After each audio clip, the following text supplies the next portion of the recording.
कृष्णमुण्डमण्डुक्यतित्तिरि ऐतरेयं च छान्दोग्यं बृहदारण्यकं दश इति क्रमेण अस्माभिः उपनिषदां चर्चा विधीयते। अनेन क्रमेण तद्दिने उपनिषत्पर्यन्तम् अस्माभिः परिचर्चितम्। इदानीं ततः छान्दोग्य उपनिषत् इति नवम उपनिषत् छान्दोग्य उपनिषत् इति तत्र दशप्रमुखाः उपनिषदः इति उच्यते। तत्र नवम प्रमुख उपनिषत् तत् श्लोकक्रमेण भवति छान्दोग्योपनिषत्। केन वेदेन सह सम्बन्धिता छान्दोग्योपनिषत्? सामवेदेन सह सम्बन्धिता छान्दोग्योपनिषत्। सामवेदस्य उपनिषत् इयं। तत्र भाषादृष्ट्या इयम् उपनिषत् अतीव प्राचीना इति मन्यते। अत्र सामवेदे तत्र सामगानविषये चर्चा वर्तते इति भवन्तः जानन्ति। मया प्रसङ्गवशेन तत्तत् कथा उक्ता अस्ति। तत्र सामगानस्य विषये तत्र शाम उपासना विषये उद्गीत उपासना इति तत्र वर्णितमस्ति। उद्गीथोपासना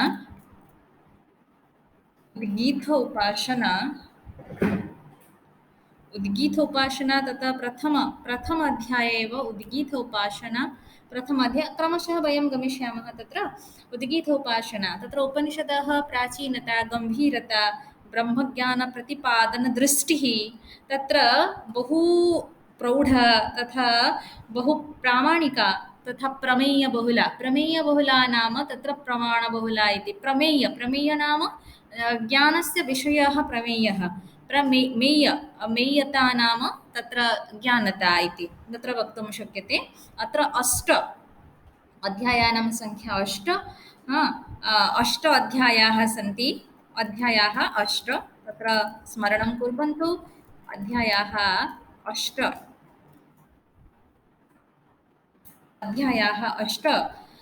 तत्र एतेषु अष्टाध्यायेषु तत्र अन्तिमः अध्यायाः 3 अध्यायाः एव गुरुत्वपूर्णाः। यतोहि तत्र ब्रह्मज्ञानस्य अतीव गहनतथ्यं परिवर्णितमस्ति। अन्तिमाः अध्यायाः 3 परमार्थतत्त्वदृष्ट्या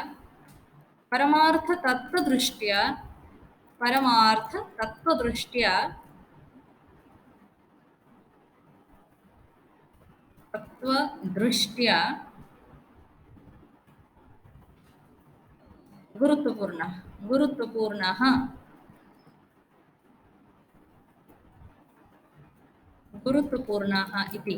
परमार्थतत्त्वदृष्ट्या गुरुत्वपूर्णाः। अत्र प्रथम अध्याये तत्र विविधविद्यानां परिचर्चा आद्येषु ये अध्यायाः आदौ ये अध्यायाः सन्ति तत्र विविधविद्यानां परिचर्चा वर्णिता अस्ति। तत्र एवं प्रारम्भिक अध्यायेषु एवं लिखतु। प्रारम्भिक अध्यायेषु विविधविद्यानां परिचर्चा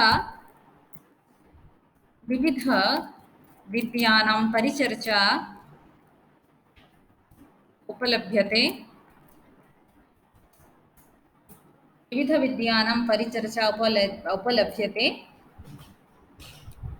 ओङ्कारस्य तथा ओङ्कारस्य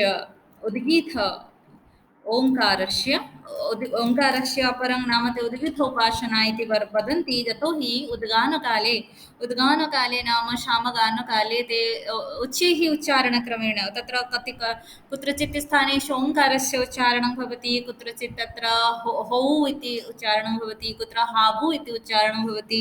सामगाने एवं वैकल्प्यं च परिदृश्यते।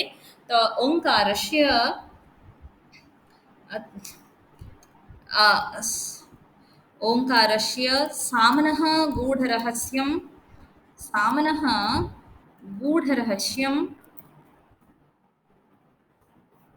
ओङ्कारस्य उद्गीतरूपेण एवं लिखन्तु। ओङ्कारस्य उद्गीतरूपेण सामनः गूढरहस्यम् साम्नः गूढरहस्यं विवेचितमस्ति। विवेचितम् अस्ति। गूढरहस्यं विवेचितमस्ति। तत्र प्रथम अध्यायस्य विषयः ओंकार उपासना। एवं क्रमशः प्रति अध्यायं गमिष्यामः। प्रथमाध्याये उद्गीत उपासना, उद्गीतोपासना, उद्गीतोपासना। द्वितीयाध्याये बहूनि गुरुत्वपूर्णानि तथ्यानि अस्याम् उपनिषदि उपलभ्यन्ते। आदौ एवं मया आदौ उच्यते, तदनन्तरम् एव वयं चर्चां करिष्यामः। तत्र द्वितीयाध्याये सौबोधगीतस्य तथा स्वार्थपूर्तिजज्ञानुष्ठानस्य स्थानस्य वर्णनं वर्तते। सौबोधगीतस्य उद्गीतानां नामानि अपि भवन्ति। सौबोधगीतस्य तथा स्वार्थपूर्तये यागानुष्ठानं, तत्र काम्यकर्माणि भवन्ति इति। स्वार्थपूर्तये अभीष्टसिद्धये लिखतु, तर्हि शोभनं प्रतीयते, प्रतिभातं भविष्यति। तत्र किम् अभीष्टसिद्ध्यर्थम्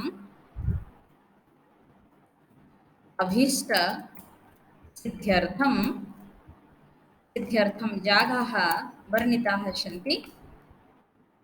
यागाः वर्णिताः सन्ति इति। तत्र तृतीयाध्याये सूर्यस्य देवमधुरूपेण उपासना। तृतीयाध्याये सूर्यस्य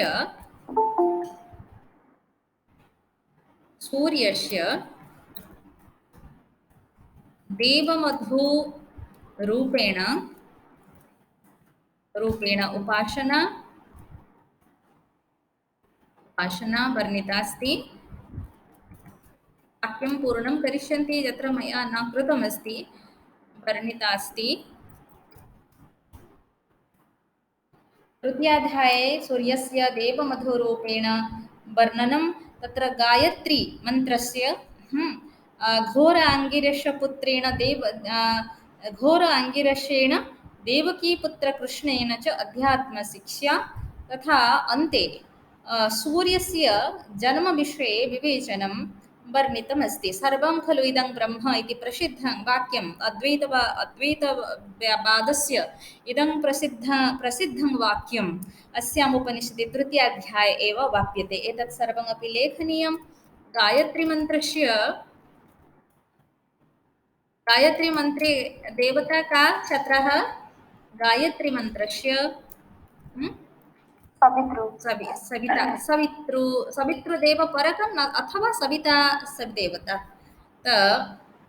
तत्र घोराङ्गीरस ऋषि इति।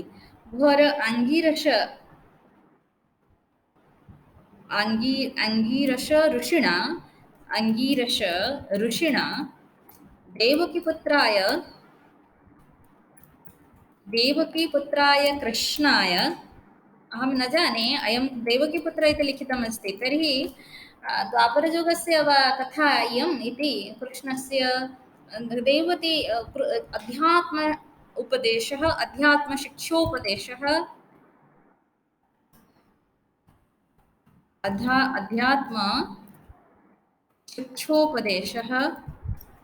अध्यात्मशिक्षोपदेशः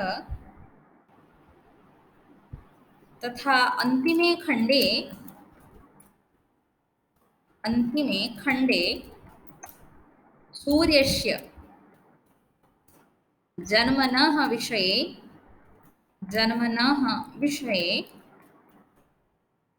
वर्णनम् अवाप्यते।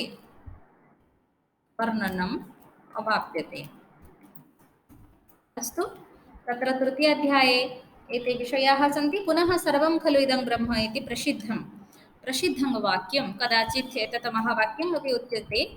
सर्वं खलु इदं ब्रह्म इति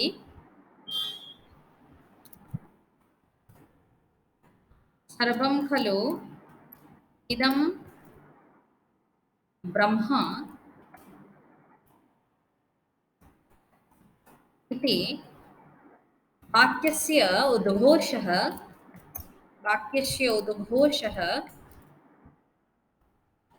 अत्रैव प्राप्यते।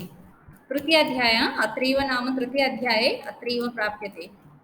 तत्र भवन्तः लिखन्तु अत्रैव इति तत्र न लिखित्वा अस्मिन् तृतीयाध्याये वाप्यते इति लिखन्तु। तत्र चतुर्थाध्यायं प्रति गमिष्यामः। चतुर्थाध्याये किं वर्णितमस्ति के विषयाः सन्ति तत्र चतुर्थाय रैक्वः एकः किं तत्र सकटचालकः रथवाहकः यथा भवति सारथिः तथैव सकटवाहकः इत्यस्य नाम रैक्वः। सकटवाहकः न कदापि एकः प्रसिद्धः विद्वान् स्यात् परन्तु एषः ब्रह्मज्ञानी आसीत्। तत्र रैक्वः तत्र उपदेशकर्ता महान् दार्शनिकः इति अस्य वर्णनमपि अस्मिन् चतुर्थाध्याये वाप्यते। एकः राजा तस्य जानश्रुतिः इति राज्ञः नाम जानश्रुतिः। जानश्रुतिः सर्वत्र अनुसन्धानं करोति कः ब्रह्मवेत्ता कः ब्रह्मज्ञानी जं अहं किं जम् अहं समीपं यस्य समीपं गत्वा मया ब्रह्मज्ञानं प्राप्स्यते इति ब्रह्मज्ञानोपदेशः प्राप्स्यते परन्तु कुत्रापि तेन न प्राप्तं। परन्तु जानश्रुतिः कदाचित् रैक्वस्य समीपं गतवान् तथा रैक्वः तं तिरस्कारेण प्रत्यावर्तितवान्। तत्र पुनः द्वितीयवारम् आगच्छतु दिनकतिपयात् अनन्तरम् आगच्छतु इति एवं निरदिष्टवान्। ततः पुनः सः यदा पुनः द्वितीयवारमपि आगच्छत् राजा तदानीमपि सः न तथैव किञ्चित् ज्ञानं प्रदत्तवान्। पुनरपि तृतीयवारं यदा राजा समागतवान् तदानीमेव रैक्वः जानश्रुतिराज्ञे तत्र उपदेशं कृतवान् इति तत्र वर्णितमस्ति। अतः अत्र एतत् तथ्यं ज्ञातुं शक्यते तत्र विद्या उपदेशाय ज्ञानस्य अधिकारी भवितुं तत्र निष्ठायाः साधनायाः शुचितायाः पवित्रतायाः अन्तःकरणशुद्धेः चेतनायाः उत्तरणस्य आवश्यकता अस्ति। न तत्र जन्म कस्मिन् जातौ जन्म अभवत् कस्मिन् क्षेत्रे जन्म अभवत् तत्र किं वर्ण मम शरीरस्य वर्णः कः तत्र अहं पुरुषः अथवा नारी इत्यत्र न कापि तत्र प्रसङ्गः आगच्छति। अतः ज्ञानस्य प्रदानाय ज्ञानस्य अधिकारी भवितुं ये गुणाः आवश्यकाः ते गुणाः यस्य समीपे वर्तन्ते ते ज्ञानं समवाप्तुं समाराधयितुं समर्थाः। न तु तत्र लिङ्ग जाति देश काल पात्र वर्ण धर्म इत्यादयः तत्र विषयाः भवितुं नार्हन्ति इति अत्र स्पष्टसङ्केतः वाप्यते। जानश्रुति एकः जो मଳିमुंडिया लोकटे नहीं शगड़ चलाउछि शगड़ वाहक जेमिति गाँर लोक से भलिया गोटे सीरियल कोठी अछि मते तार गोटे कट किए देथिले मु जाननी किंतु एई छांदोग्य उपनिषद कथा को नहीं कि सीटा से सीरियल हेछि माने केमिति ताच्छल्य करके जने राजा को गोटे शगड़ वाहक फेरै दउछि किंतु राजा ता प्रति दंड विधान करू नाहंती काहेकि राजा बुझिथिले जे लोक पाखरे किछि अछि से बुझामणा जदि जानिबो सिना कारण समान मनस्तर जदि न होइथिबो जणे जनकर स्तर बुझी परिबो नाही हला समान मनस्तर हवा जरूरी। बहुत आश्चर्य करी तुम देखिबो जदि आश्चर्य हबो तमे भी एटी उपनिषद मु पढिछि एटा ए प्रसंग मु पढिछि एथिरे चतुर्थ अध्याय रे तो से फेरे दैछन्ति राजा को किछि प्रश्न पचारछन्ति राजा कहि पानांति जे ठोठ होके हसुछन्ति ताको फेरे दउछन्ति। तो एई जो कथा जने राजा एक कथा सह्य करिवो वर्तमान समय रे तुमे काहा को जने साधारण मनुष्यटे एमति जने राजा को कहिले सह्य हबो बिले कदापि हबो नाही ए कथा। तेणु देख केते उदार माने राजांकर माने कहूछि ना मनस्थितिर जो भूमि मनोभूमि बोली ताको कहा जाय भावभूमि मनोभूमि सेटा जदि समान हेथिबो तेबे सेई कथाटा को जणे बुझी परिबो नचेत बुझी परिबो नाही। तेबे आमे सेई कथा बुझिबा आमे लेखिबा रैक्व इति मो लेखुछि से जणे सगडवाहक बोली तुमे जानो रैक्व इति वाहकस्य राज्ञी जानश्रुताय राज्ञी जानश्रुताय राजांका ना जानश्रुत जानश्रुताय जानश्रुताय दार्शनिको दार्शनिकोपदेशः दार्शनिकोपदेशः ହେଲା ଖାଲି ସେଇ କଥା ନାହିଁ ପିଲେ ଆହୁରି ଗୁରୁତ୍ୱ ଏଇ ଚତୁର୍ଥ ଅଧ୍ୟାୟଟାରେ ଏଇ ବିଦ୍ୟାର ଯୋଉ ମାନେ କଣ ସମ୍ପ୍ରସାରିତ ରୂପ ବିଦ୍ୟା ଆକ୍ଚୁଆଲି ଆମର ଶାସ୍ତ୍ରରେ ବିଦ୍ୟା ବିଷୟରେ ବହୁତ କଥା କୁହାଯାଏ ଯଥା ଜ୍ଞାନ ସୂକ୍ତରେ କୁହାଯାଇଛି ହଁ କଣ ହେଲା ଉତତ୍ୱ ପଶ୍ୟନ୍ ନଦଦର୍ଶ ବାଚୁମ୍ ଦେଖି ମଧ୍ୟ କେହି ବାଣୀକୁ ଦେଖିପାରେ ନା ଉତତ୍ୱ ଶୃଣୁମନ୍ ନ ଶୃଣୁମତି ଏନାମ୍ ଶୁଣି ମଧ୍ୟ କେହି କେହି ବାଣୀକୁ ଶୁଣି ପାରେ ନା ହେଲା ତ ତାପରେ କଣ କୁହାଯାଇଛି ଉଦତ୍ତସ୍ମୈ ତନ୍ମଂ ବିଶଶ୍ରେ କାହା ପାଖରେ ଏ ବାଣୀ ନିଜର ଶରୀରକୁ ଉନ୍ମୁକ୍ତ କରିଦିଏ ମାନେ ନିଜର ଶରୀର ମାନେ ଏଠି ଅର୍ଥ ବାଣୀଟା ବାକ୍ଟା ଶବ୍ଦଟା ଉନ୍ମୁକ୍ତ ହବ ମାନେ କଣ ତାର ଅର୍ଥଟା ଉନ୍ମୁକ୍ତ ହବ ତ ତନ୍ମଂ ବିଶଶ୍ରେ ଯାଇ ବପତି ସତୀ ସୁବାସା ଏଠି ସାହିତ୍ୟିକ ବର୍ଣ୍ଣନା ରହିଲା ଯେମିତି ନିଜର ପତି ପାଖରେ ପତ୍ନୀ ଯେମିତି ଉନ୍ମୁକ୍ତ ସେଇଭଳି ଭାବରେ ଏଠି କଥା ଏଠି କୁହାଯାଇଛି ଏଇଟା ଜ୍ଞାନ ମାନେ ତା ମାନେ ଆହୁରି ବାକ୍ ସୂକ୍ତରେ କୁହାଯାଇଛି ଜଞ୍ଜମ୍ ଜମ୍ କଣ ଜମ୍ ତମ୍ ତମ୍ ଉଗ୍ରମ୍ କୃଣୋମି ନାଇଁ ତମ୍ ଋଷିಂ ତମ୍ ଋଷିಂ ତୁମ୍ କଣ ତମ୍ ରାଜାନମ୍ ତମ୍ ଋଷିಂ ତମ୍ ସୁମେଧାମ୍ ମୁଁ ଯାହାକୁ ଯାହାକୁ ଚାହିଁବି ସେଠି ଉଗ୍ର ଶବ୍ଦ ଅଛି ତମ୍ ତମ୍ ଉଗ୍ରମ୍ କୃଣୋମି ଉଗ୍ରଂ ନାମ ଉଦ୍ଗୁରୁନ ଗୁଣ ବିଶିଷ୍ଟମ୍ ଉଦ୍ଗୁରୁନ ବଳ ବିଶିଷ୍ଟମ୍ ବା ଏ ପ୍ରକାର ଅର୍ଥ କରାହେଇଛି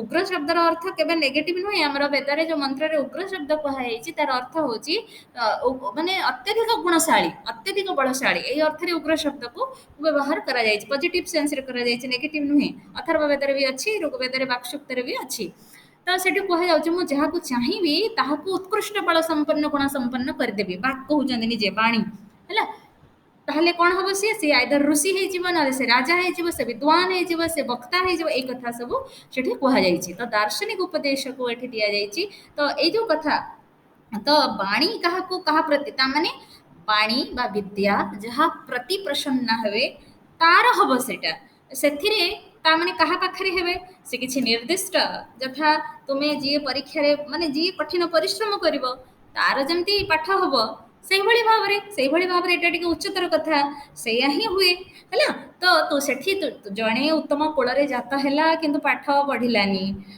କଣ ବାଣୀ ତା ପାଖରେ ଜବରଦସ୍ତ ରହିବେ ଆଉ ଜଣେ କଠିନ ପରିଶ୍ରମ କରୁଛି ଜଣେ ନିଷ୍ଠାର ସହିତ ତାର ଜୀବନଚର୍ଯ୍ୟା ପାଳନ କରୁଛି ଆଉ ତାର ମାନସିକ ମାନେ ସ୍ୱଚ୍ଛତାକୁ ସେ ବଜାୟ ରଖିଛି ହଁ ଏସବୁ କଥାକୁ ଯିଏ ଯମ ନିୟମ ଇତ୍ୟାଦି ଇତ୍ୟାଦିକୁ ଯିଏ ମାନୁଛି ହଁ ନିତ୍ୟକର୍ମ ଇତ୍ୟାଦିକୁ ଯିଏ ପାଳନ କରୁଛି ଏସବୁ କଥାକୁ ଯିଏ ଜାଣିଛି ତ ତା ପାଖକୁ ବିଦ୍ୟା ଆସିବେ ନା ନା ଯିଏ ଖାଲି ଉତ୍ତମ କୂଳରେ ଜନ୍ମ ହେଇଗଲା ବା ଖାଲି ପୁରୁଷ ବିଶେଷ ହେଇଗଲା ତା ପାଖକୁ ବିଦ୍ୟା ଆସିବେ ତେଣୁ ଏଇଟା ବିବେଚନାର ବିଷୟ ତ ଏ କଥା ଶାସ୍ତ୍ରରେ ତାର ପ୍ରମାଣ ଅଛି ବିଶେଷ କରି ତୁମେ ଏଇ ଛାନ୍ଦୋଗ୍ୟ ଉପନିଷଦର ଚତୁର୍ଥ ଅଧ୍ୟାୟକୁ ଆସିବ ବୋଲେ ବହୁତ କଥା ପାଇବ ଆଉ ଗୋଟେ ଆଖ୍ୟାନ ଅଛି ତୁମେ ଏଇଟା ତ ଜାଣ ଆଉ ଗୋଟେ ସେଇଠି ଚତୁର୍ଥରେ ଅଛି ସତ୍ୟକାମ ଜାବାଳଙ୍କ କଥା ସତ୍ୟକାମ ଜାବାଳस्य ଆଖ୍ୟାନम ଜାବାଲस्य ତଥା ତस्य ମାତୁଃ କଥା ବର୍ଣ୍ଣିତମସ୍ତି ଏଇଟା ବି ଲେଖ ତାପରେ ମୁଁ ସତ୍ୟକାମ ଜାବାଳଙ୍କ ବିଷୟରେ କହୁଛି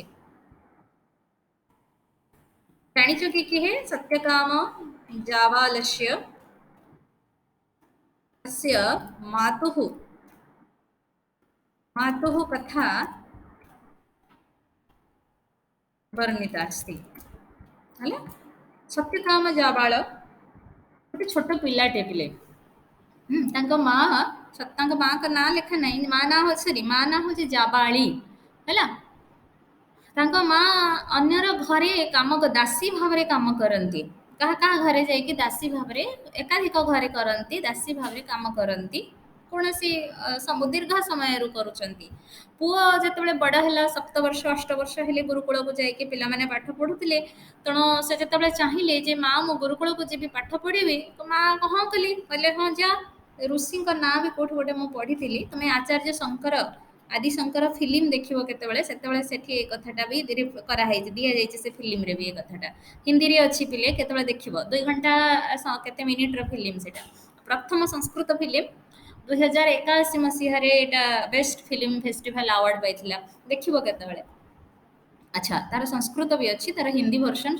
इंटरनेट रे उपलब्ध तो से जो हाँ ऋषि किंतु कौन कहले ताको कहिले जे सेतेबेले तुम उपनयन संस्कार हेतिबा दरकार एवं पिता पितृ परिचय गोत्र कौन ए सब जानिबा जानिले तुम वेद पाठ करि परिबो गुरुकुल रे तेणु सेठी गुरु पचारिचंती ताको तोर पितृ परिचय कौन तोर गोत्र कौन से जानिनी से कहला मु जाउची मो मां को पचारिकी आसिकी कहबी मु तो जानिनी सेठो से पुणी तांका मां को पाखକୁ आसिला मां को पचारला तेणु मां कहले जे तोर पितृ परिचय तो जना नहीं माने मोर कम बयस रे तो जन्म हितलो कोठे माने एमती प्रकार कहले माने ठिकाना नहीं बापा तार नहीं ता मां एका ताको पाळुची घरे पर अन्य घरे दासी भाव रे काम करिकी तो ताको कहउछंती जे तू कहबो जे मो मां का ना होची जाबाली आ मु सत्य वचन कहूची मोर मु होची एई अवस्थार गोटे संतान तेणु मोर पितृ माने मो ना सत्य काम मु सत्य कहबी जहाँ कहबी सत्य कहबी मो मां का ना होची जाबाली तेणु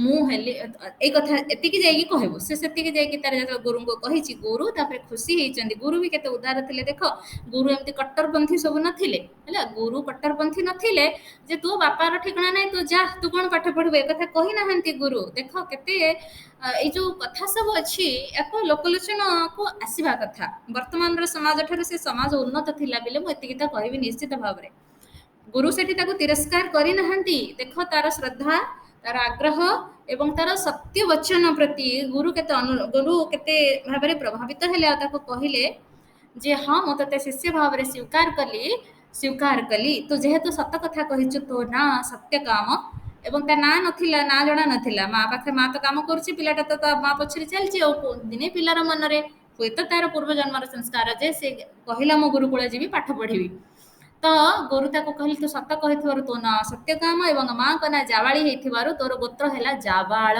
मां को ना रे जहार गोत्र देख से जणे विराट बड़ ऋषि हमर जाबाळ उपनिषद अछि स्वतंत्र उपनिषद एठी तो तांका आख्यानक अछि किंतु ए कथा गुडा अछि से केमति पाठ पढिबा को गले योग्य हेले पाठ पढिबा को कहले तू सत जे कहे से ब्राह्मण ए लाइन से कहिसंती गुरु हैला से उपनिषद रे लाइन अछि जे सत कहे से ब्राह्मण एवं तू सत कहिथिबारु तो ना सत्यकाम एवं जाबाली तो मां का ना हेथिबारु तोर गोत्र होचे जाबाळ गोत्र तेणु तोर ना सत्यकाम जाबाळ तेणु सत्यकाम जाबाळ ता मां का कथा एठी चतुर्थ अध्याय वर्णना हेची परवर्ती जो उपनिषद सब अछि पिले से भितर जाबाळ उपनिषद बोली गोटे उपनिषद अछि जोटा एई पिला दिने ऋषि हेकी जाबाळ उपनिषद द्रष्टा हैला तापरे तापर को जिबा हमें चतुर्थ अध्याय एक कथा अछि उपकोशलंकर मध्य उपकोशल एवं सत्य एई सत्यकाम जाबाळंकर माने कोन हेची उपकोशल ऋषि को नाम होची उपकोशल हैला तार जो गुरु को नाम होची उपकोशल उपकोशलात् उपकोशलात् गुरोः उपकोशलात् बोली लेख हेले हमको जानिबा मन रखिबा सहज हबा गुरोः उपकोशलात् सत्यकाम जाबालस्य ब्रह्म ज्ञान प्राप्तिः सत्यकाम जाबालस्य ब्रह्म ज्ञान प्राप्तिः ब्रह्म ज्ञान प्राप्तिः ब्रह्म ज्ञान प्राप्ति है तो एठी एई कथा ही कह जाइछि चतुर्थ अध्याय बहुत रोचक प्रसंग एठी चतुर्थ अध्याय ए सब कथा माने ज्ञान दृष्टि रे ए प्रकार भेदभाव एगुड़ा भेदभाव पिले जाति धर्म वर्ण लिंग ए जो भेदभाव करा जाए से झीटा से कौन एक कथा पढ़िबो किरे झील मैंने ऋषि केमती हेले झीटा एटा पढ़िबनी एटा जानिबनी बोली कोठी लिखा ହେଇଛି सायण गोटे कोठी लिखिले किंतु कोन सायण को पूर्व एक कथा तो कह जायनी कोठी हमर वैदिक ये रे तो कोठी मना करा हैनी तो एक कथा ए जो कथा सब आमे केवल नेगेटिव साइड को देखुचे तार पॉजिटिव टा अछि बोली आमे केबे भाबुनी एगुडा सब तार ए सब कथा आमे पढुनी आमे किंतु कोठी मना करा हैछि खोजी खोजी कारण सेटा हमको सुहाउची हमको हमको पसंद होची से कथाटा हाँ तेणु मु खोजी मो विरुद्ध माने मु जहाँ कहूँ ସେଇଟା को सपोर्ट करथवा लाइन सब कोठी अछि से खोजी खोजी लोक सेटा को प्रसार करिसेंती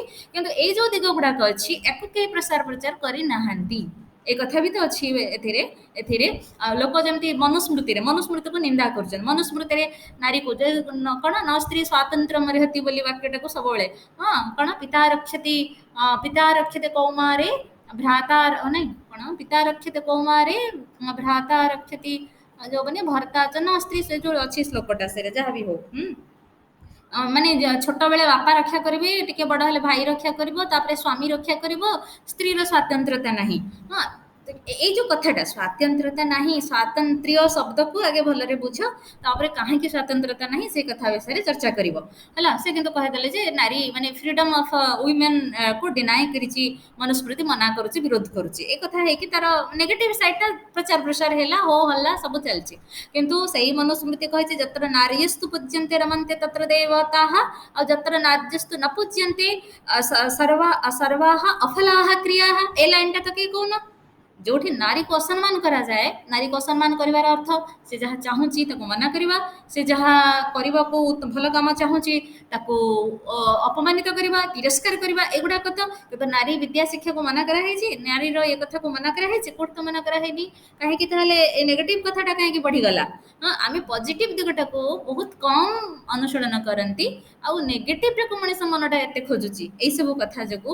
ମାନେ ଆମେ ବାହାରେ ଆମ ନିଜ ପାଠ ଅଛି ଆମ ପାଖରେ, ଆମେ ନିନ୍ଦିତ ହଉଛେ ନିଜର ଗୁଣ ପାଇଁକା ହେଲା। ଏଇ ସବୁ ଜିନିଷ ଅଛି ଆମର, ମାନେ ବହୁତ କଥା ଏଥିରେ ଅଛି, ଏତେ ଭଲ କଥା ଅଛି। ନାରୀର କଥା ଆଉ କଣ କହିବି ଜାଣିଛ? ଆଉ ସେଥିରେ କୁହାହେଇଛି ନାରୀ ଯୋଉ ଘରେ ବେଦ ଶିକ୍ଷା କରାଯାଇନି ସେ ଘରୁ ଝିଅ ଆଣିବନି, ଏ କଥା କୁହାହେଇଛି ମନୁସ୍ମୃତିରେ। ତାମାନେ ତାମାନେ କଣ? ବେଦ ଶିକ୍ଷା କରାଯାଇଛି ମାନେ ତା ଘର ଲୋକ ବେଦ ପଢିଥିଲେ, ଝିଅଟାକୁ କାହିଁକି ନବନି ସେ ଘରୁ? ଘର ଲୋକ ବେଦ ପଢିଥିବେ କି ନ ପଢିଥିବେ, ସେଥିରେ ଝିଅର କଣ ଯାଏ ଆସେ? ତାମାନେ ନାରୀର ବେଦ ଶିକ୍ଷା ଥିଲା, ଯୋଉଥିପାଇଁ କୁହାଯାଇଛି ଯୋଉ ଘରେ ବେଦ ଶିକ୍ଷା ନଥିଲା ସେ ଘରୁ ଝିଅ ଆଣିବନି। ବୁଝିହଉଛି? ଏ କଥା ସେଥିରେ କୁହାଯାଇଛି। ମୌଞ୍ଜି ବନ୍ଧନ ମୁଚ୍ୟତେ ବୋଲି କୁହାଯାଇଛି। ମୌଞ୍ଜି ମେଖଳା ଅଣ୍ଟାରେ ଧାରଣ କରିକି କଲେ ଜଣେ କଣ ହବ? ବ୍ରହ୍ମଚାରୀ ହବ, ବ୍ରହ୍ମଚାରିଣୀ ହବ। ଝିଅ ମାନଙ୍କ କଥା କୁହାଯାଇଛି। ସ୍ତ୍ରୀ ନାମ ତ ମୌଞ୍ଜି ବନ୍ଧନ ମିଷ୍ୟତେ ବୋଲି ଲାଇନ ଅଛି। ତାମାନେ ତାମାନେ ସେ ବେଦ ପଢୁଥିଲା ନାହିଁ? କେମିତି ଥିଲା? ଋଷି କେମିତି ହଉଥିଲେ ଲୋକମାନେ, ଝିଅ ମାନେ ସ୍ତ୍ରୀ ମାନେ କେମିତି ହେଇଛନ୍ତି ହେଲା। ତ ଆମେ ପଢିବା ନାରୀ ଶିକ୍ଷା ବିଷୟରେ ଅଛି। ବୈଦିକ ସମାଜରେ ନାରୀ ଶିକ୍ଷା ଦୁଇ ପ୍ରକାର ନାରୀ ଗୋଷ୍ଠୀକୁ ବିଭାଜିତ କରାଯାଇଛି, ବ୍ରହ୍ମବାଦିନୀ ସଦ୍ୟଦ୍ବାହା। ସଦ୍ୟଦ୍ବାହା ମାନେ ଯୋଉମାନେ ବିଦ୍ୟା ଶିକ୍ଷା ପରେ, ବିଦ୍ୟା ଶିକ୍ଷା ନଥିଲା ତ ବିଦ୍ୟା ଶିକ୍ଷା ସମାପ୍ତି ପରେ ବୋଲି କେମିତି ଲେଖା ହେଲା? ବିଦ୍ୟା ଶିକ୍ଷା ପରେ ଯୋଉମାନେ ସାକ୍ଷାତ ଗୃହସ୍ଥ ଆଶ୍ରମ କରୁଥିଲେ, ଆଉ କିଛି କରୁନଥିଲେ, ବିଦ୍ୟା ଚର୍ଚ୍ଚାରେ ଆଉ ନିଜକୁ ସକ୍ରିୟ ରଖି ପାରୁନଥିଲେ, ସେମାନେ ହେଲେ ସଦ୍ୟଦ୍ବାହା। ଆଉ ଯୋଉମାନେ ସଦାସର୍ବଦା ବିଦ୍ୟା ଚର୍ଚ୍ଚାରେ ନିମଗ୍ନ ଥିଲେ ସେମାନଙ୍କୁ ବ୍ରହ୍ମବାଦିନୀ କୁହାଯାଏ। ହୁଏତ ସେମାନେ ବିବାହ କରିପାରନ୍ତି, ନ କରି ବି ପାରନ୍ତି, କିନ୍ତୁ ବିଦ୍ୟା ଚର୍ଚ୍ଚାରେ ନିମଗ୍ନ ଯୋଉମାନେ ରହୁଥିଲେ ତାଙ୍କୁ ବ୍ରହ୍ମବାଦିନୀ ଆଖ୍ୟା ଦିଆଯାଇଛି ବୈଦିକ ସମାଜ ସଭ୍ୟତାରେ ହେଲା। ତେଣୁ ଏସବୁ ବହୁତ ଗୁରୁତ୍ୱପୂର୍ଣ୍ଣ କଥା ଅଛି। ଆମେ ଯେତେବେଳେ ପଢିବା ଆମ ଚତୁର୍ଥ ୟୁନିଟରେ ଅଛି ଆମର ସମାଜ ବ୍ୟବସ୍ଥା ବିଷୟରେ, ସେତେବେଳେ ସେ କଥା ବୈଦିକ ସମାଜ ବ୍ୟବସ୍ଥା ସେଥିରେ ଅଛି। ତାପରେ ଆମେ ପଞ୍ଚମ ଅଧ୍ୟାୟକୁ ଯିବା। ପଞ୍ଚମ ଅଧ୍ୟାୟ ଆଜି କଥା ସାରିବା ବୋଲି, ନହେଲେ ଆମର ଆଉ ସମୟ ନାହିଁ। ପଞ୍ଚମ ଅଧ୍ୟାୟ, ପଞ୍ଚମ ଅଧ୍ୟାୟରେ କଣ ବିଷୟବସ୍ତୁ ରହିଛି? ଷଷ୍ଠ ଅଧ୍ୟାୟରେ ବହୁତ ସୁନ୍ଦର କଥା ଅଛି। ପଞ୍ଚମ ପ୍ରବାହଳ ଜୈବଳୀ ବୋଲି ଆଉ ଜଣେ ଅଛନ୍ତି, ପ୍ରବାହଣ ଜୈବଳୀଙ୍କର ଦାର୍ଶନିକ ସିଦ୍ଧାନ୍ତ ଏବଂ କେକେୟ ଅଶ୍ୱପତିଙ୍କ ସୃଷ୍ଟି ବର୍ଣ୍ଣନା ସେ କରିଛନ୍ତି। କେକେୟ ଅଶ୍ୱପତି ଏବଂ 6 ବିଭିନ୍ନ ଦାର୍ଶନିକ ସିଦ୍ଧାନ୍ତର ସମନ୍ୱୟ ଏଠି କରାଯାଇଛି। 6 ଗୋଟି ବିଭିନ୍ନ ଦାର୍ଶନିକ ସିଦ୍ଧାନ୍ତର ସମନ୍ୱୟ ଏକତ୍ରୀକରଣ ଏଇ ପଞ୍ଚମ ପ୍ରପାଠକରେ ଦେଖିବାକୁ ମିଳେ। ତେଣୁ ଏ ଦିଟା ମୁଖ୍ୟ କଥା, ଦୁଇ ଜଣଙ୍କ କଥା କୁହାଯାଇଛି। ପ୍ରବାହଣ ଜୈବଳୀ ହିଁ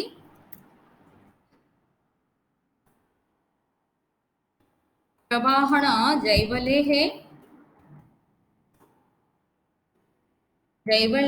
ब्रह्मज्ञान प्रवाहण जैवलेः ब्रह्मज्ञान सिद्धान्तः वा दार्शनिक सिद्धान्तः,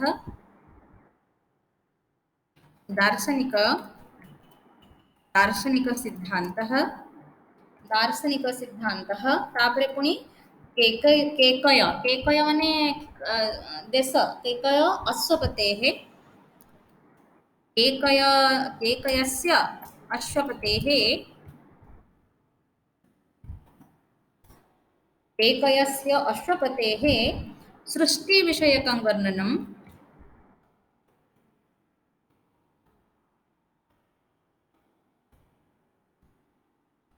सृष्टिविषयकं वर्णनं, सृष्टिविषयकं वर्णनं वर्णितमस्ति।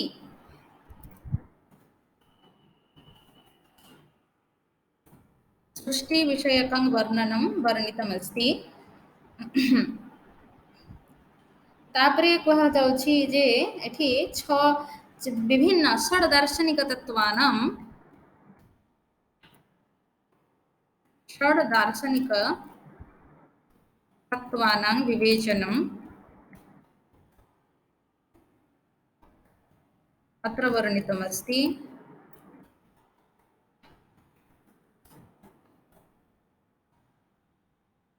तत्त्वानां विवेचनम् अत्र वर्णितमस्ति। षष्ठप्रपाठके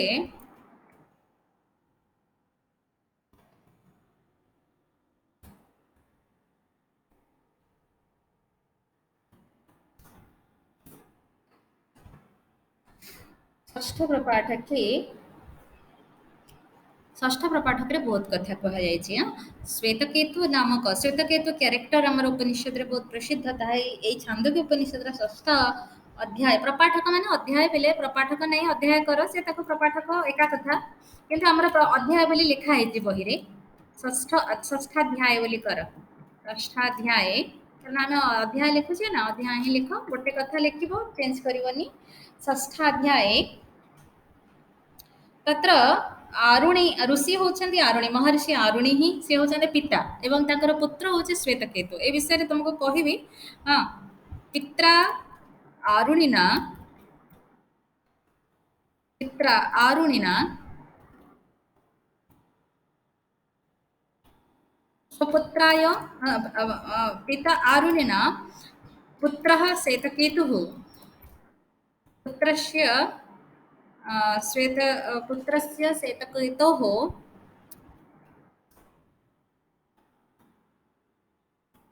श्वेतकेतोः कृते श्वेतकेतोः केतुर षष्ठी एकवचन केतोः कृते विविध दृष्टान्त माध्यमेन ब्रह्म ज्ञानोपदेशः विविध दृष्टान्त माध्यमेन विविध दृष्टान्त माध्यमेन ब्रह्म ज्ञानोपदेशः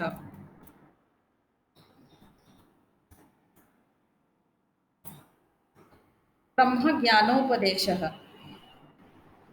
हला पित्रा आरुणिना पुत्रस्य श्वेतकेतोः कृते विविध दृष्टान्त माध्यमेन ब्रह्म ज्ञानोपदेशः हला तो ये जो कथार वर्णना है सेठी कौन है पिले ताको विभिन्न कथा कहन सुंदर सुंदर कथा से कौन है श्वेतकेतु को देख पिता निजे ब्रह्मज्ञानी निजे ज्ञानी निजे विद्वान जमी जड़े प्रफेसर पुओ होता किंतु कौन बापा पाखे पढ़ी से डिग्री पाँच कि तो पुणी अन्यत्र जाऊँ पाठ पढ़ापी तो सेमती से जो गला अन्य गुरुकुल को जाइए गुरुकुल को श्वेतकेतु जाए पाठ पढ़ी जो फेरी बापा को आसी कहले मुझे सब पाठ पढ़ीदेली है से तार ता भितर जो औद्धत्य थिला सेटा को भांगिबा पई बापा केमती प्रयास करूछंती देख पिले माने केते सुंदर सेठी कुहा हैची तो सेटा को से कहूची मु सब पाठ पढ़ी देछि तो बापा कहले कोन कोन पढ़ीछु से गोटी गोटी करके कहूची ऋग्वेदः यजुर्वेदः सामवेदः गोटी गोटी करके शास्त्र सब कहिछि हैला तो केतेटा शास्त्र कहे सेठी सिए कहिछि सेपटे अष्टम सप्तम अध्याय नारद भी कहिछि मु सब पाठ पढ़ीछि कोन पढ़ीछि से भी कहिछंती तो सेठी हो एठी बापा तार गुरु किंतु सेठी नारदंकर गुरु होचंदी सनत कुमार बोली सेठी से प्रकार से पुणी कहचंती तो बापा कहउचंती तू कोन सेई पाठ पढ़ीछु जो पाठ पढ़िले अन्य किछि पढ़िबा दरकार नाही बा अन्य किछि जानिबा दरकार नाही ताहा होची ब्रह्म विद्या कहले नाही मु सेमति तो किछि पढ़िनी तापरे सेडो बापा कहले ना मु एबे वेद उच्चारण कर देई परिबे वेद उच्चारण करबा पई कोन दरकार देखो साइंटिफिकली हेटी बहुत कथा सेठी बहुत कथा कुहा आइछि तो बापा कहले तू 15 दिन अन्न खाइबनी पानी पीकी केवल रहिबु तापरे मो पाखकु आसीबु बुझिला तापरे जे खाइनी किछि खाद्य खाइनी खाली पानी पीकी पानीय पीकी रहिला 15 दिन पर आसिला बापा कहले दे एबे वेद उच्चारण कर हैला ए कथा ताको कहिचंती किंतु करि पारिला नाही काहे कि जानि छ पिले अन्नटा हमर वाक शक्तिर अभिवृद्धि कारक तुमे जते खाइब वाक शक्ति तुमर सेते कि बढ़िबो से खाद्य तो सात्विक राजसिक तामसिक से तो अलगा कथा सेटा पुणी परे कुहा हैछि किंतु अन्न अन्न बाकर आहुति बोली कहि पार होला बाणी पई आहुति बा हबी होछि अन्न तुमे अन्न जते मात्रा ए भले जति सेटा गोटे यज्ञ बोली भाबिबो अग्नि बाग अग्निहोत्र भी अछि बा बहुत कथा कुहा हैछि प्राण अग्निहोत्र वाक अग्निहोत्र कुहा हैछि सब ताको तो जदि सेटा अन्न तुमे न खाइबो ताहले तुमर से वाक रूपक अग्नि र तेज कमी जीव କମିଗଲେ ମଣିଷ କଥା କହିପାରିବ ନାହିଁ। 15 ଦିନ କ'ଣ ଦିନେ 2 ଦିନ ନ ଖାଅ ତମକୁ କେମିତି ଲାଗିବ, ତାପରେ କଥା କହିବାକୁ ଜମା ଇଚ୍ଛା ହିଁ ହବ ନାହିଁ ହେଲା। ତେଣୁ ତୁମେ ବାକ୍ ଅଗ୍ନି ଅନ୍ନ ରସ ଦ୍ୱାରା ପ୍ରତିପାଳିତ ବା ଅନ୍ନ ଦ୍ୱାରା ପ୍ରତିପାଳିତ, ଏହା ତାକୁ ପ୍ରମାଣିତ କଲା। ସେଇଟାକୁ ବାପା ତାପରେ ତାକୁ ବୁଝେଇଲେ, ଦେଖ ତୁ ଅନ୍ନ ଖାଇଲେ ତୋର ବାକ୍ ଅଭିବୃଦ୍ଧି ହବ। ତାପରେ ସେ ପୁଣି କହୁଛନ୍ତି ତୁ ଯାହା ଖାଇବୁ ତୋ ଶରୀରରେ ତାହା ଆମ ଶରୀର ଭିତରେ 3 ଭାଗରେ ବିଭକ୍ତ ହବ। କେମିତି 3 ଭାଗରେ ବିଭକ୍ତ ହବ? ଆମେ ଯାହା ଖାଦ୍ୟ ମାନେ ପାନୀୟ ନାହିଁ, ଖାଦ୍ୟ କଥା କହୁଛନ୍ତି, ସେଇଟା ଆମ ଶରୀରରେ 3 ଭାଗରେ ବିଭକ୍ତ ହେଇଥାଏ।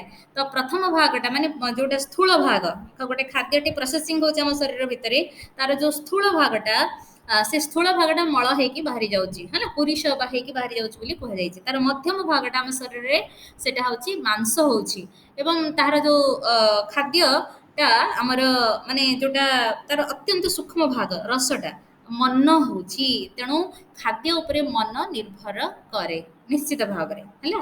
ସେଇଥିପାଇଁ କୁହାହେଇନି ମା ମାନେ ଯେମିତି ରାନ୍ଧିକି ଦେବେ, ସେଟା ବାହାର ଲୋକଟେ ରାନ୍ଧିକି ଦେଲେ ବା ଯୋଉ ବାହା ଆଜିକାଲି ମିଳୁଛି ସେମିତି ସେମାନେ ରାନ୍ଧିକି ଦେବାଟା ଏଇ ପାର୍ଥକ୍ୟ ଅଛି। ସେମାନେ ତାର ମନୋବୃତ୍ତି ତାର ମନୋଭାବ ସେ ଖାଦ୍ୟରେ ତମ ପାଖକୁ ଯିବ ହେଲା। ଏଇସବୁ କଥା ସବୁ ଅଛି, ସେ ତ ଅଲଗା କଥା। ତେବେ ମୁଁ କହିବା କଥା ଯେ ଛାନ୍ଦୋଗ୍ୟ ଉପନିଷଦରେ ଏଇ ଯୋଉ ମାନେ ଏଇଟା ଗୋଟେ ଟେକ୍ନିକାଲ କଥା ବେଲେ, ତ ଖାଦ୍ୟଟା 3 ଭାଗରେ ଶରୀର ଭିତରେ ଯାଇ ପ୍ରୋସେସିଂ ହଉଛି, ଯାହାର ପରିଣାମ ଏଇଆ। ତେଣୁ ଖାଦ୍ୟର ପରିଣାମ ଆମର ମନ। ସେମିତି ଯାହା ଆମେ ପିଉଛେ ସେଟା ବି 3 ଭାଗରେ ବିଭକ୍ତ ହେଉଛି। ତାର ସ୍ଥୂଳ ଭାଗଟା ମୂତ୍ର ହଉଛି, ଆଉ ତାର ମଧ୍ୟମ ସାରାଂଶଟା ଆମ ଦେହରେ ରକ୍ତ ହଉଛି, ଏବଂ ତାର ଯୋଉ ସୂକ୍ଷ୍ମ ଭାଗଟା ଆମର ପ୍ରାଣ ହଉଛି। ତେଣୁ ମନ ପ୍ରାଣ ଖାଦ୍ୟ ପାନୀୟ ସହିତ ଜଡ଼ିତ ହେଲା। ଏଇ ଯେ କଥା ବହୁତ ଗୁରୁତ୍ୱପୂର୍ଣ୍ଣ। କାହିଁକି ଖାଦ୍ୟ ତୁମର ଆମେ ଉତ୍ତମ ସୁଷମ ଖାଦ୍ୟ ଖାଇବା ସହିତ ଆମର ଖାଦ୍ୟ ସାତ୍ଵିକ ହବ। କାହିଁ କୁହାହେଇଛି ଏତେ କଥା? କୋଉ ଖାଦ୍ୟ ସାତ୍ଵିକ, କୋଉ ମାନେ ଏମିତି ଗୀତାରେ କୁହାଯାଇନି କଟ୍ଟୁମ ଲଲବଣ ତୃଷ୍ଣ ତୀକ୍ଷ୍ଣ ରୁକ୍ଷ ବିଦାହିନଃ ଆହାର ରାଜସ ଶିଷ୍ଟା ଦୁଃଖ ଶୋକ ମୟ ପ୍ରଦା। ଆମେ ସବୁ ସେଇ ରାଜସିକରେ ଯାଉଛେ।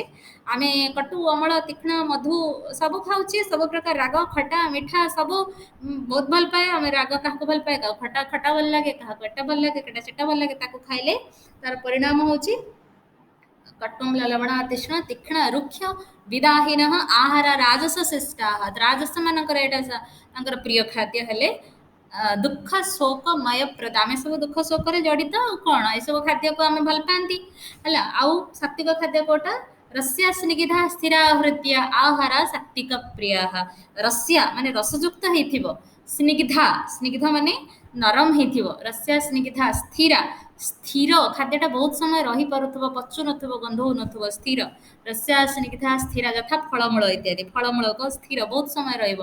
ରସ୍ୟା ସ୍ନିଗ୍ଧା ସ୍ଥିରା ହୃଦ୍ୟା, ହୃଦ୍ୟା ମାନେ ହୃଦୟର ଆହ୍ଲାଦକାରୀ ହେଇଥିବ, ମାନେ ମନକୁ ପାଉଥିବ, ଘୃଣା ଭାବ ଆସୁନଥିବ। ରସ୍ୟା ସ୍ନିଗ୍ଧା ସ୍ଥିରା ହୃଦ୍ୟା ଆହାର ସାତ୍ଵିକ ପ୍ରିୟା ବୋଲି ସେଥିରେ କୁହାଯାଇଛି। ଗଲା ତ ଖାଦ୍ୟ କଥା ଏ କଥା କହିଛନ୍ତି। ତାପରେ ଉପଦେଶ ବହୁତ 9ଟା ଦୃଷ୍ଟାନ୍ତ ଦେଇଛନ୍ତି ପିଲେ। 9ଟା ଦୃଷ୍ଟାନ୍ତରେ ତାକୁ କୁହାଯାଇଛି ତୁ ତତ୍ତ୍ୱମସି, ମାନେ ବାହାରୁ ପଢିକି ଆସିଲା ପିଲା ପାଠ, ସେଗୁଡା ସବୁ ଅପରାବିଦ୍ୟା। ପରାବିଦ୍ୟା ଉପଦେଶ ତା ବାପା ଦଉଛନ୍ତି ତାକୁ। କହୁଛନ୍ତି 9ଟା ଦୃଷ୍ଟାନ୍ତ ଯୋଉ ଅଛି ବହୁତ ସୁନ୍ଦର ସୁନ୍ଦର ଦୃଷ୍ଟାନ୍ତ। ମୁଁ ଗୋଟେ ଦୃଷ୍ଟାନ୍ତ ଦେବି। ଗୋଟେ ବରଫଳ ଆଣେ ବୋଲି ତାକୁ କହୁଛନ୍ତି। ବରଫଳ ଦେଖିଛ, ଲାଲ ଲାଲ ଫଳ ବରଗଛରୁ ହୁଏ, ପାଚିକି ପଡେ। ତ ସେ ଫଳଟାକୁ ପ୍ରାୟ ମାର୍ଚ୍ଚ ଏପ୍ରିଲ ମାସରେ ପାଚିକି ପଡିଥାଏ। ତ ସେ ଫଳଟାକୁ କହିଲେ ଭାଙ୍ଗ ଭାଙ୍ଗ କରିକି ଭାଙ୍ଗି ଦିଫାଳ କର। ଦିଫାଳ କଲା, କହିଲା କଣ ତା ଭିତରେ ଦେଖୁଛୁ? କହିଲେ ଛୋଟ ଛୋଟ ଛୋଟ ଛୋଟ ସବୁ ରୁଆ ରୁଆ ହେଇକି ମଞ୍ଜି ଥାଏ ନା, ତାର ସେଗୁଡା ତାର ମଞ୍ଜି ପ୍ରକୃତରେ। ତ କହିଲେ ମଞ୍ଜି ଦେଖୁଛି ନା, କେତେ ଦେଖୁଛୁ? ବହୁତ ଦେଖୁଛି। ଗୋଟେ ମଞ୍ଜି ସେଥିରୁ ଆଣ, ତା ମାନେ ଗୋଟେ ରୁଆ ସେଠୁ ଉଠେଇକି ଆଣ। ସେଠୁ ଆଣିଲା, ତାକୁ ଭାଙ୍ଗ, ସେ ଭାଙ୍ଗିଲା। ଆହୁରି ଭାଙ୍ଗ ଆହୁରି ଭାଙ୍ଗ, ଆଖିକୁ ଦେଖା ନଗଲା ଭଳିଆ ଭାଙ୍ଗ। ଭାଙ୍ଗି ଭାଙ୍ଗି ଭାଙ୍ଗି ଭାଙ୍ଗି ଶେଷରେ କିଛି ଦେଖି ପାରିଲାନି। କହିଲା ଯାହା, କିନ୍ତୁ ସେଟା ମଞ୍ଜି ନା ନାଇଁ? କହିଲା ହଁ ମଞ୍ଜି। ସେଠୁ କହିଲା ଦେଖ ବ୍ରହ୍ମ ଏ ସାରା ସଂସାରରେ ଏଇଭଳି ଭାବରେ ଅଛନ୍ତି। ଏମିତି ସେ ବିରାଟ ବଟ ବୃକ୍ଷ, ଏ ବିରାଟ ସଂସାରକୁ ଏଇ ସୂକ୍ଷ୍ମ ବଟବୃକ୍ଷର ମଞ୍ଜି ଭଳିଆ ସେ ଅଟନ୍ତି। କିନ୍ତୁ ଏ ବିରାଟ ସଂସାର ଯେମିତି ଏଡ଼ିକି ମଞ୍ଜିରୁ ଏଡେ ବଡ ବଟ ବୃକ୍ଷ ହେଇଛି, ସେମିତି ପରବ୍ରହ୍ମଙ୍କର ସତ୍ତା ମଧ୍ୟ ଏଇଭଳି ଅତ୍ୟନ୍ତ ସୂକ୍ଷ୍ମ, ଆଖିକୁ ନ ଦେଖିଲା ଭଳିଆ, କିନ୍ତୁ ଏ ସାରା ସଂସାରର ସେ ହିଁ କାରଣ ଅଟନ୍ତି। ଏ କଥା, ଏଇଟା ଗୋଟେ ଦୃଷ୍ଟାନ୍ତ। ତାପରେ ପୁଣି କହିଛନ୍ତି ବୁଢିଆଣୀଟେ, କହିଛନ୍ତି ବୁଢିଆଣୀକୁ ଦେଖ, ସେ କେମିତି ତା ଦେହରୁ ସୂତା ବାହାର କରିକି ତାର ବସା ଟାଣି କରିଦେଉଛି। ପୁଣି ଦେହରେ ପୁଣି ଯଦି ବିପଦ ଆସୁଛି ତାକୁ ଧର କିଏ ଖାଇବାକୁ ଆସିଲା ସେ କ'ଣ କରିବ, ସେ ସୂତା ସବୁକୁ ପୁଣି ନିଜ ଦେହ ଭିତରକୁ ଟାଣି ନିଏ। ତ ପରବ୍ରହ୍ମ ସଂସାରଟାକୁ ସେମିତି ନିଜ ଦେହ, କିନ୍ତୁ ତା ଦେହରେ ତା ଦେହରୁ କିଛି କ୍ଷୟ ହୁଏନି, କି ସୂତାଟା ତା ଦେହରୁ ଯୋଉ ମିଶେଇ ଦେଲା ପରେ କିଛି ତା ମାନେ ବଢିଯାଏନି, ସିଏ ଯାହାକୁ ତାହା ରହେ, ସେଟା ତା ଦେହର ଗୋଟେ ପ୍ରକାର ଲାଳ, ସେଥିରୁ ସେ କରେ। ତେବେ ଯାହା ବି ହଉ, ମାନେ ନିଜ ଦେହ ନିଜ ଭିତରେ ସମ୍ଭରଣ ମାନେ ସଂହରଣ କରିନେବା ଏବଂ ନିଜ ଭିତରୁ ପୁଣି ବିସ୍ତୃତିକୁ ବିଛେଇ ଦେବା, ଏଇ ଯୋଉ କଥାଟା ବଢିଆଣୀକୁ ଲକ୍ଷ୍ୟ ଦେଖେଇକି ସେ କହୁଛନ୍ତି।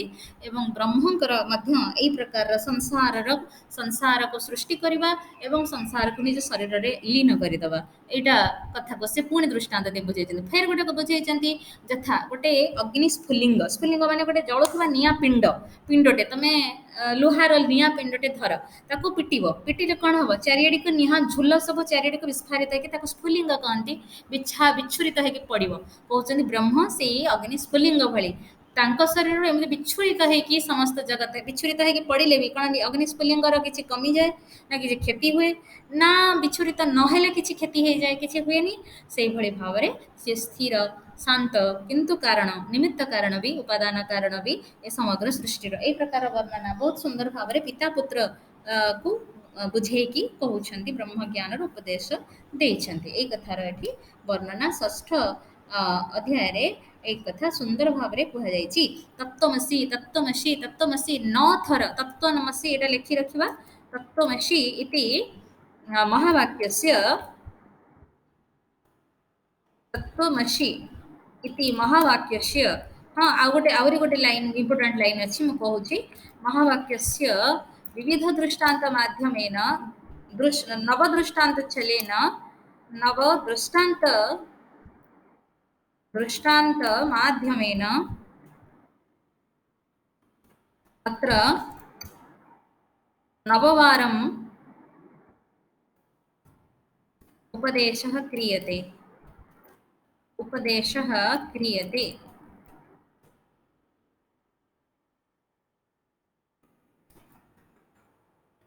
ଥର କୁହାଯାଇଛି ତତ୍ତ୍ୱମସିର କଥା।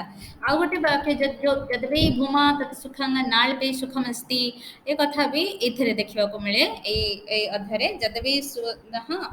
ଯଦ୍ୱୈ ଭୂମା ତତ୍ ସୁଖଂ ନାଳ୍ପେ ସୁଖମସ୍ତି, ଏଇ କଥାଟାକୁ ଏଠି କୁହାଯାଇଛି ନା ସପ୍ତମ ଅଧ୍ୟାୟରେ କୁହାଯାଇଛି, ମୁଁ ଟିକେ ଖାଲି କନଫର୍ମ ହେଇଯାଏ, ଷଷ୍ଠ ନା ସପ୍ତମ ଟିକେ ଖାଲି ଦେଖିଦିଏ। ନାଇଁ ଏଇଥିରେ ହିଁ ତତ୍ତ୍ୱମସି ଏଥିରେ କୁହାଯାଇଛି, ସପ୍ତମ ଅଧ୍ୟାୟରେ ଯୋଉ ବେହୁମା, ଠିକ ଅଛି। ତ ଏମିତି ଅଧ୍ୟାତ୍ମ ଶିକ୍ଷା ମାନେ ଆତ୍ମଜ୍ଞାନम् ଅଧିକୃତ୍ୟ ପରବ୍ରହ୍ମ ଜ୍ଞାନम् ଅଧିକୃତ୍ୟ यः उपदेशः अत्यन्त प्रामाणिकतया स्पष्टतया च अत्र उपदिष्टः अस्ति। अध्यात्मज्ञानस्य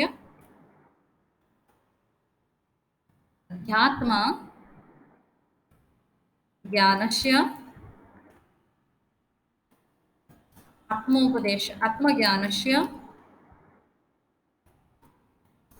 ब्रह्मविद्यायाः वा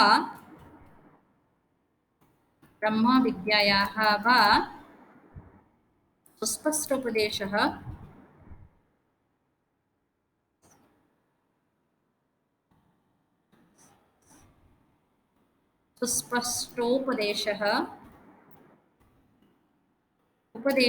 अस्याम्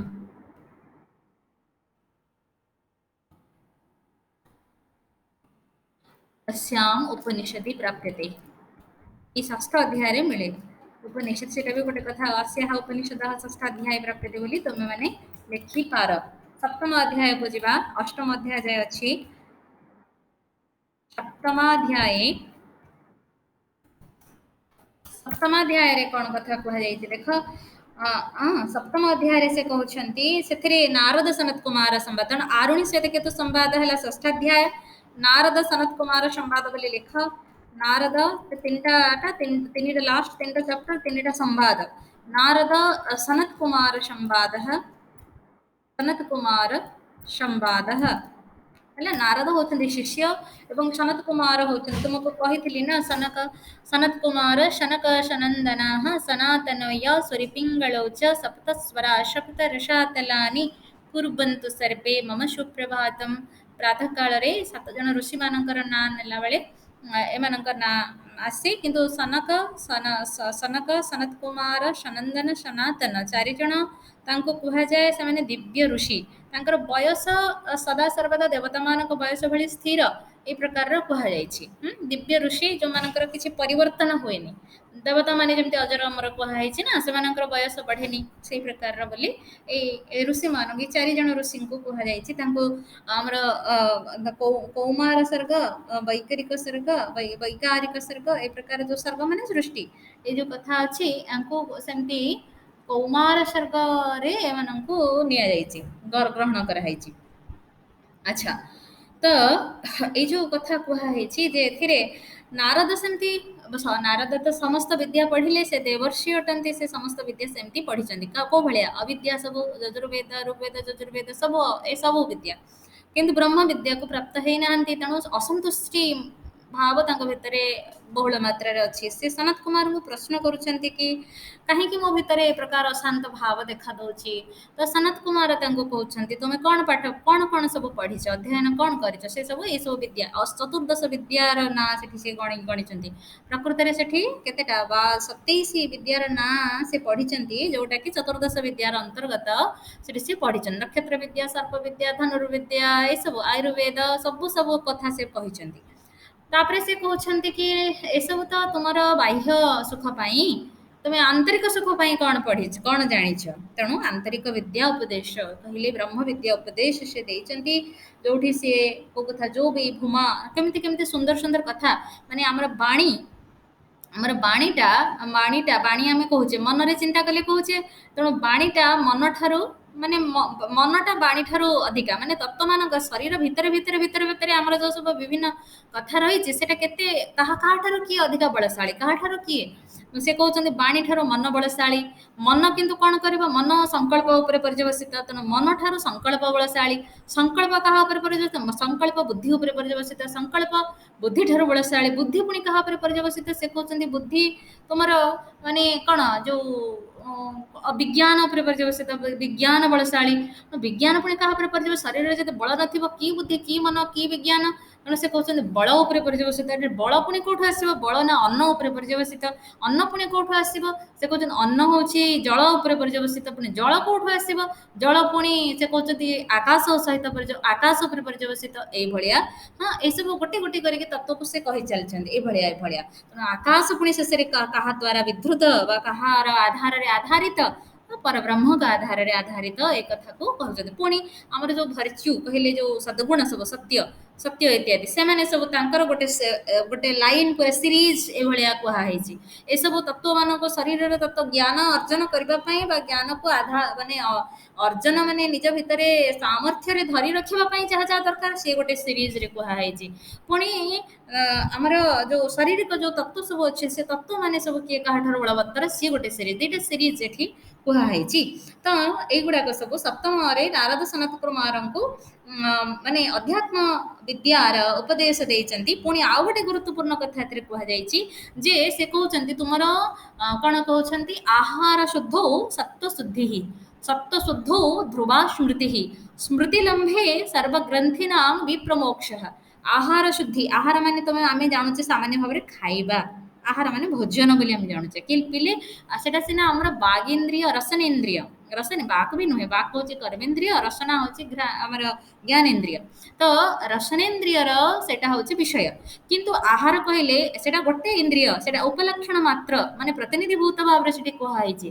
किंतु इंद्रिय कहले 10टा जाक इंद्रिय 5टा जाक ज्ञानेन्द्रिय 5टा जाक कर्मेन्द्रिय हैला तार यदि शुद्धि आमे रक्षा करिबा नाही ताहाले हमर सत्व कहले हमर जीवात्मा हमर शरीर हमर जन्म शुद्ध नुहे तेणु आहार शुद्धि हेले हमर सत्वटा शुद्ध हबो सत्व कहले हमर सत्ता सप्त शुद्धि रे हेले कोन हबो ध्रुवा स्मृति को आमे या कहिबा माने जन्म जन्म स्मृति माने तुमर एकाग्रता सेठी एई कथा ध्रुवा माने निश्चित दृढ़ स्मृति दृढ़ हबो तमे शुद्धि रहिले स्मृति दृढ़ हबो स्मृति दृढ़ हेले से कहउचंदी जन्म जन्मांतर रे जो काय कर्म क्लेश विपाक से सब थरु हमको मुक्ति मिलिबो से जो बंधन अछि जो ग्रंथि विप्रमोक्ष सर्वग्रंथि ही बोली ग्रंथि माने बंधन जन्म जन्मांतर बंधन रे आमे बंधित से बंधन जन्म जन्म धरिकी आमको आगको आगको ए जन्म जी बंधन तुटिला फेरे जन्म किसी संग्रह कले बांधिले गंठिली पुणी चलले आर जन्म को ये जो कथा सब होची एक थरो मुक्ति मिलिबो ता माने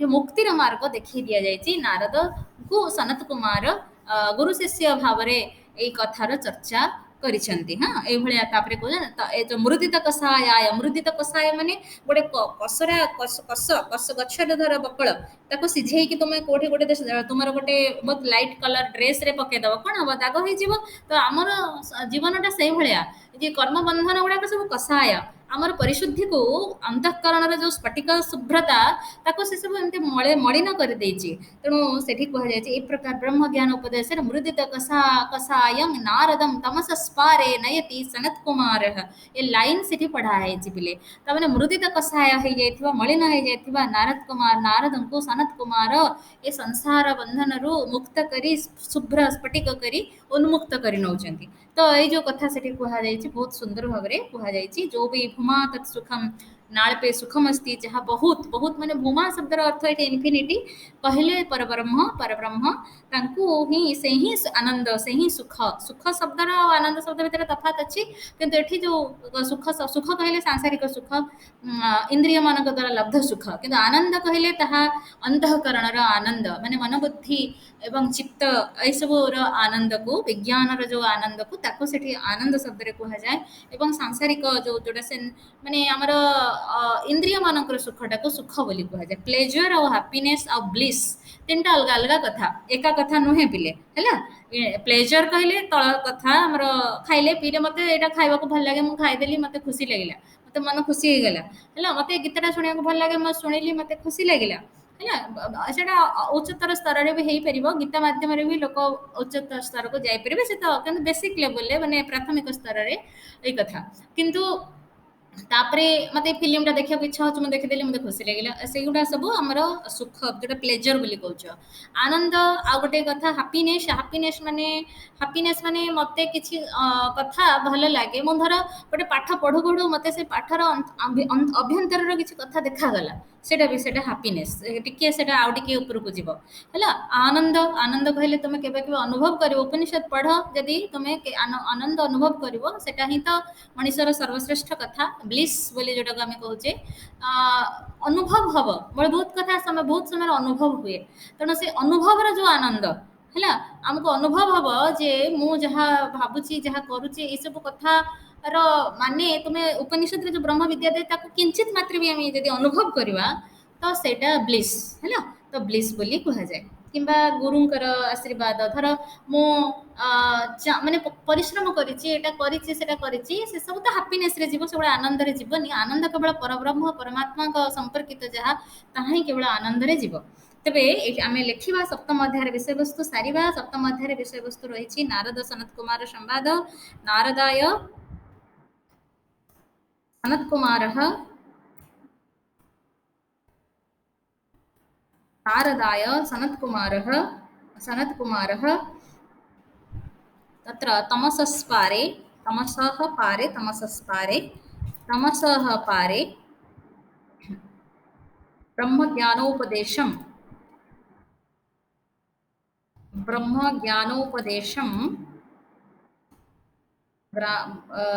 ज्ञानोपदेशं तत्र वागादिभ्यः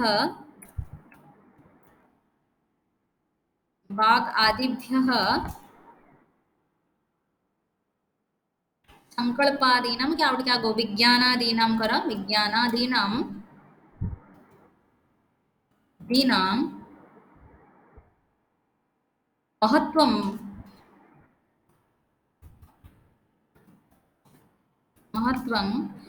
प्रदर्शयता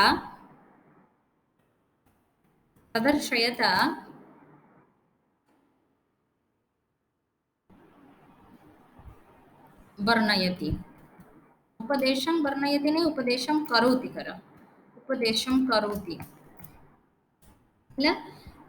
तापरे जो भी भूमा तत् सुखम नाल पे सुखम अस्ति इति वाक्यस्य वर्णनम् अत्रैव सनत्कुमार मुखेन दृश्यते। 'यो वै भूमा यो वै भूमा तत् सुखं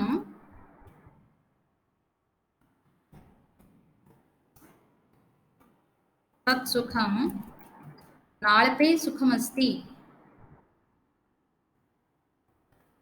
नाळ्पे सुखमस्ति इति प्रसिद्धं वाक्यं वाक्यं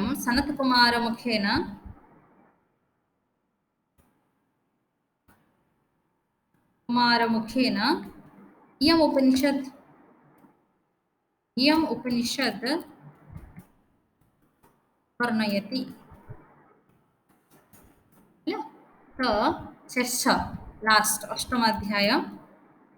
हाँ आयुष ये जो आहार शुद्धो आहारस्य परिशुद्धो आहारस्य सर्वेषाम् इन्द्रियाणां ग्राह्यं बोली लिखि दोछि सर्वेषाम्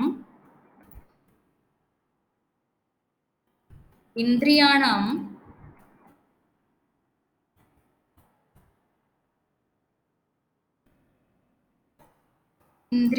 ग्राह्यं आहारस्य परिशुद्धौ जीवः शुद्धः भवति परिशुद्धौ जीवः शुद्धः भवति जीवशुद्धौ पुनः सिद्ध करिव जीवशुद्धौ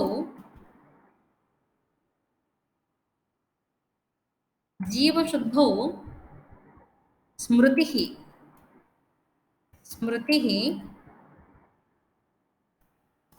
दृढा एकाग्रा च भवति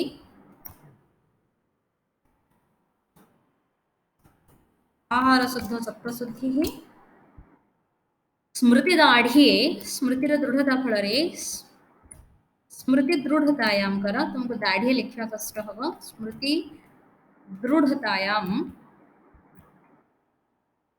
स्मृति दृढ़तायां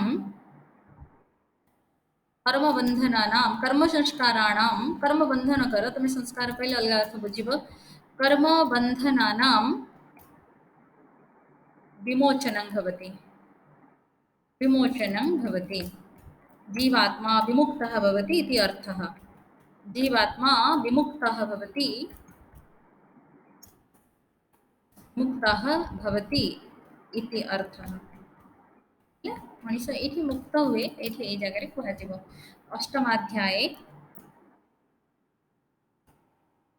अष्टमाध्याये इंद्र विरोचन संवाद अच्छे अष्टमाध्याये इंद्र विरोचन संवादः इंद्र विरोचन संवादः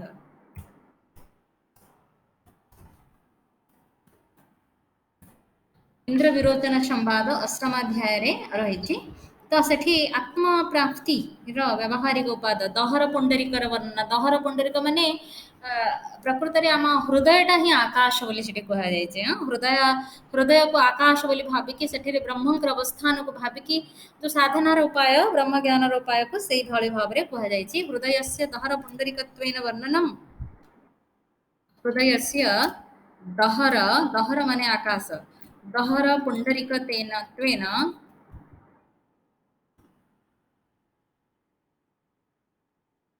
दहर पुंडरीकत्वेन तेन वर्णनम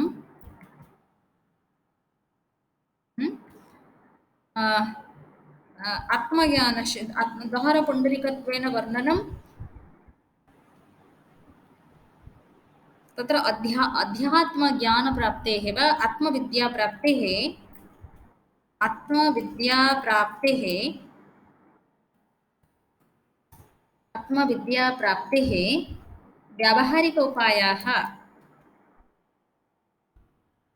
व्यावहारिक उपायाः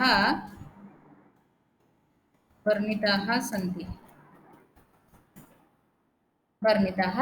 है तापर 10 नंबर अच्छी बृहदारण्यक उपनिषद सरुनीति कौन करिया पिले शनिवार दिन सारिदेवी हाँ शनिवार दिन सारिदेवा काली हो पारनी बृहद आरण्यक उपनिषद मीटिंग अच्छी कल दिन सारा उपनिषद ବୃହଦାରଣ୍ୟକ ଉପନିଷଦ ଆମେ ଶନିବାର ସାରିଦେବି ମୁଁ ହେଲା ଆଜି ସେତିକି ଥାଉ।